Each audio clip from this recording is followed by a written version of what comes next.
बाबा भोलेनाथ जी के दर्शन कर दना।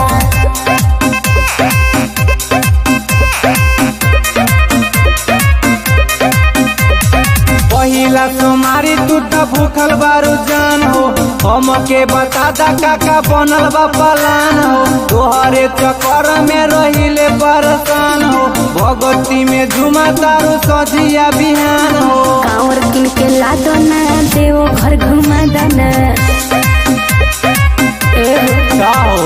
बाबा भोलेनाथ जी के दर्शन करा दना।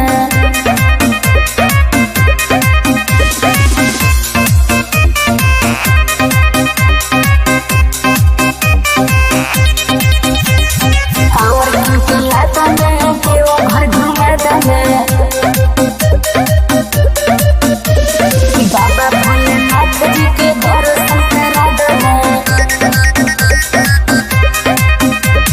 कहतनी बात जवन सुन लीजिए, गेरुआ रंग के साड़ी एगो किन दीजिए। फ्री में दिमाग जानी सेल काढ़ा हो, जाए के पलान या तो फेल काढ़ा हो। कांवर किन के ला दना, देव घर घुमा दना। बाबा भोलेनाथ जी के दर्शन करा दना।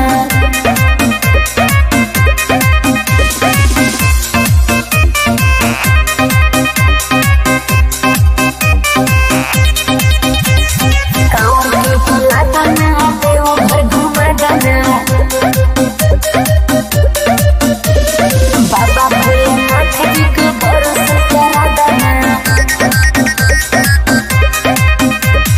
पिछला सावन में रोक दिए थे, अब की साल जाने का प्रोमिस किए थे।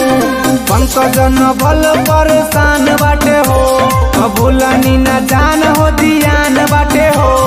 कांवर किन के ला दना, देव घर घुमा दना। बाबा भोलेनाथ जी के